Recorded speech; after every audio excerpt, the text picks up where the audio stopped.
Olá, graça e paz, seja muito bem-vindo em nosso canal da Igreja Metodista no Porto. Eu sou o pastor Carlos Henrique e todas as quintas-feiras você tem um encontro comigo aqui para juntos estudarmos a Bíblia. Hoje, o assunto hoje é sobre 31 de outubro, o que comemorar? Reforma Protestante ou Halloween? Pois bem, esse assunto é um assunto muito importante, muito válido. Eu espero que você fique até o fim desse estudo bíblico, porque a verdade é que eu percebo que há crentes, pessoas com boas intenções, piedosas, que desconhecem as origens do Halloween, como também há diversos crentes que sequer conhecem ou sabem o que foi e o que é a Reforma Protestante. Então é por isso que nós estamos juntos aqui em mais um estudo bíblico. E se você gostou, se trouxe informações importantes para a sua vida espiritual, eu espero que você curte esse vídeo e compartilhe também para que mais pessoas possam ser edificadas assim como você está sendo, tá bom? Eu quero deixar aqui um texto bíblico muito importante, um texto da palavra de Deus que diz lá em Romanos capítulo 13, versículo 11 e 12, que diz assim: façam isso, compreendendo o tempo em que vivemos, chegou a hora de vocês despertarem do sono, porque agora a nossa salvação está mais próxima do que antes. A noite está quase acabando, o dia logo vem. Portanto, deixemos de lado as obras das trevas e vistamo-nos da armadura de Deus. É um texto que nos chama para algumas realidades a respeito das obras das trevas. O inimigo ele nunca vai tentar destruir você de uma forma única. Ele sempre vai começar a principalmente relativizar aquilo que a Bíblia chama como pecado, e às vezes aos poucos o inimigo começa a trazer uma sensação de que tudo é normal, de que nada é proibido, nada é pecado. Mas a gente precisa conhecer a origem, de algumas festas, celebrações, que muitas vezes tem uma aparência apenas de brincadeira, de lúdica, de comércio, mas na verdade tem uma história de ocultismo e é sobre isso que nós queremos falar, tá bom? Pois bem, o Dia das Bruxas é a principal data para os adeptos do satanismo.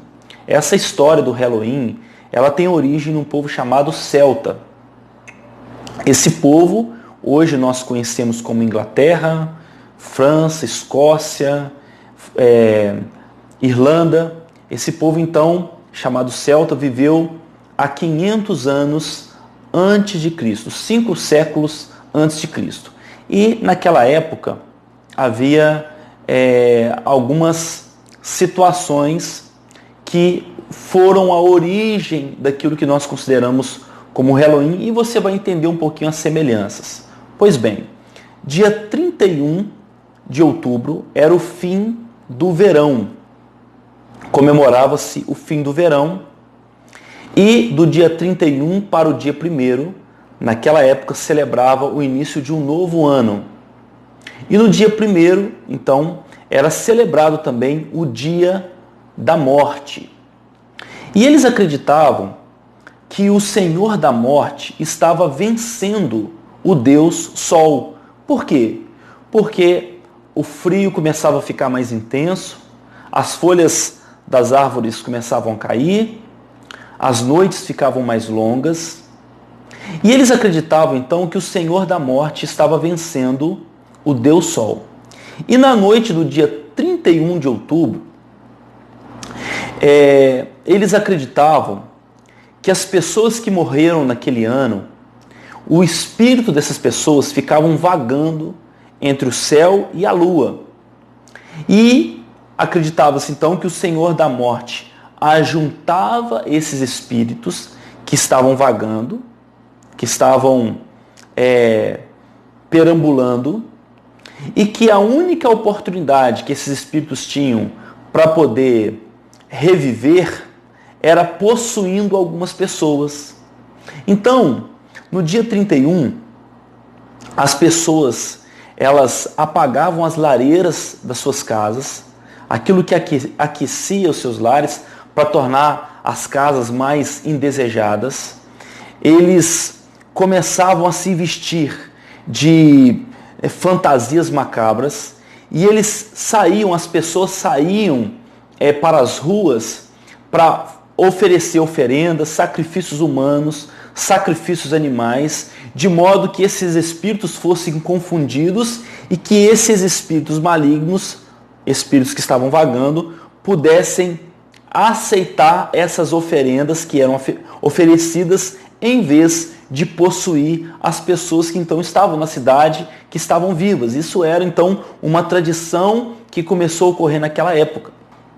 Essa festa então ela foi ganhando forma e depois de um tempo, depois de anos, depois de séculos, essa festa então ela é levada para a América do Norte, o que hoje nós consideramos e conhecemos como Halloween. Então nós percebemos que é uma festa pagã, uma festa que celebra de fato o Deus da morte. E eu faço essa pergunta para você: será que nós cristãos deveríamos celebrar, participar, levar os nossos filhos, fantar os nossos filhos dessa possível brincadeira? Será que você, por desconhecer a história desta festa, não está de alguma forma compactuando com a essência dela? Hoje o Halloween, no sentido de comemoração, de festa, de presentes, de celebração, para você ter uma ideia, só perde para o Natal. Então é tempo de nós cristãos, servos de Deus, pessoas que temem ao Senhor, nós entendemos que o Dia das Bruxas não pode ser comemorado, não pode ser celebrado para aquele que serve ao Senhor da vida. A Bíblia vai dizer, lá em 1 Pedro, capítulo 5, versículo 8, diz assim: sejam sóbrios e vigiem.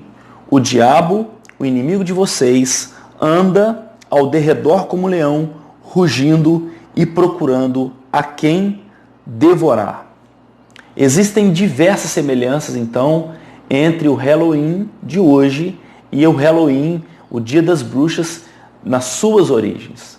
Mas a principal semelhança é de que ainda é celebrado, exaltado o Senhor da morte. No dia 31 também de outubro, e nós estamos aí em vésperas dessa data, é celebrado 504 anos da Reforma Protestante. E muitas vezes, e infelizmente, essa data ela é desconhecida por muitos de nós cristãos. Pastor, o que significa então a Reforma Protestante? Que comemoração é essa? Que data é essa? A Reforma Protestante, depois do Pentecostes, foi o evento principal da igreja cristã.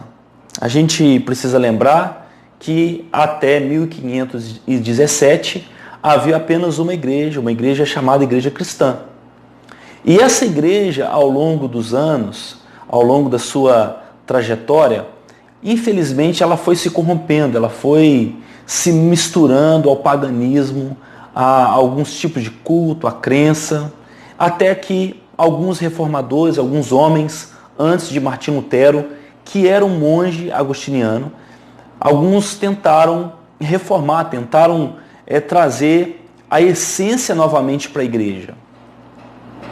Mas essa reforma só teve sucesso com Martim Lutero, que em 1517 ele promulga então 95 teses contra aquela tradição, contra o sistema que a igreja naquela época estava levando, os costumes, as indulgências, todas as práticas que era considerado pecado e antibíblico.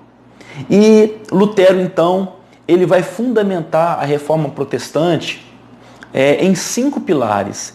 E eu queria, então, compartilhar com você os 5 pilares da Reforma Protestante, que foi um divisor.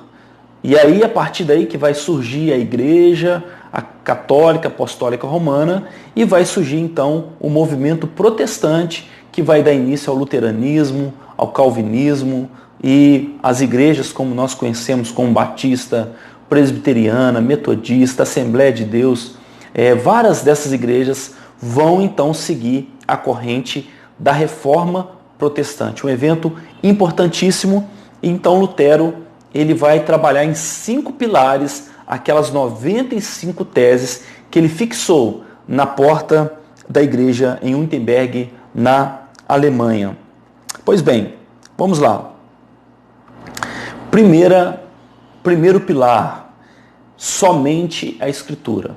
É conhecida como sola scriptura. É uma palavra em latim, mas é trazer de novo a essência da Escritura. O que quer dizer isso? Quer dizer que não é a igreja que está acima da palavra, não é a tradição que está acima da Escritura. A tradição não está nem em pé de igualdade com a palavra de Deus. Lutero, então, ele vai trazer a primícia, o fundamento de que a Bíblia é a única regra de fé e prática. Nenhuma tradição pode se igualar às Escrituras. A palavra de Deus é inspirada, inerrante, infalível e suficiente. Ela não pode falhar, ela é eterna. Então, o primeiro fundamento da Reforma Protestante foi dizer que somente a Escritura. Segundo, somente a fé, sola fide. Pois bem, com isso Lutero estava afirmando, trazendo novamente a essência de que a salvação não é alcançada pelas obras ou por nenhuma outra parceria entre a fé e as obras. A salvação é recebida pela fé e pela fé somente. Todo aquele que tem fé no Senhor Jesus tem a vida eterna. A fé, portanto, é como a mão de um mendigo que estende para receber o presente de um rei. Nós somos justificados pela fé, somos salvos pela fé, pela graça, mediante a fé.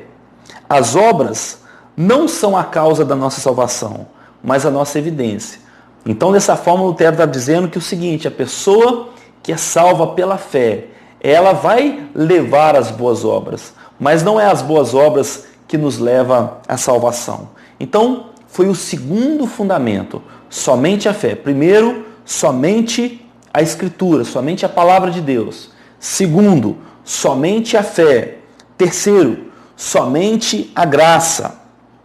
Com isso, Lutero está dizendo que a salvação é uma dádiva de Deus, é um dom imerecido. É como se nós merecêssemos o juízo e Deus nos oferece o perdão. Nós merecíamos a condenação, mas Deus nos dá a salvação. Deus sabia que nós éramos fracos, mas mesmo assim Ele não deixou de nos amar. Ele nos amou e nos amou até o fim, mesmo sabendo que nós éramos fracos, ímpios, pecadores. Por isso tudo é para Ele e para Ele somente. Então terceiro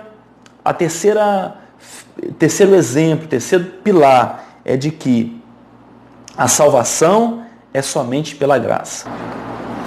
Em quarto lugar, Lutero então afirma somente Cristo, solus Christus. Lutero então está afirmando que Cristo não é um dos caminhos, mais um caminho, que Cristo não é apenas um mediador entre tantos, não. Lutero está trazendo uma afirmação de que Cristo é apenas o único caminho, o único mediador entre Deus e os homens. Somente por meio de Cristo temos acesso ao coração de Deus e à vida eterna. E por último, somente a Deus toda glória, sola Deo glória. Toda glória dada ao Senhor, toda glória dada ao homem é vazia. Toda glória dada ao homem é idolatria, é vanglória, é abominação a Deus. Lutero, ele traz uma afirmação que só o Senhor é Deus.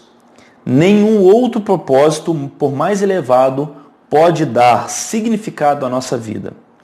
Nós fomos criados por Ele e nossa alma só encontrará descanso em Deus quando vivemos para louvor da sua glória.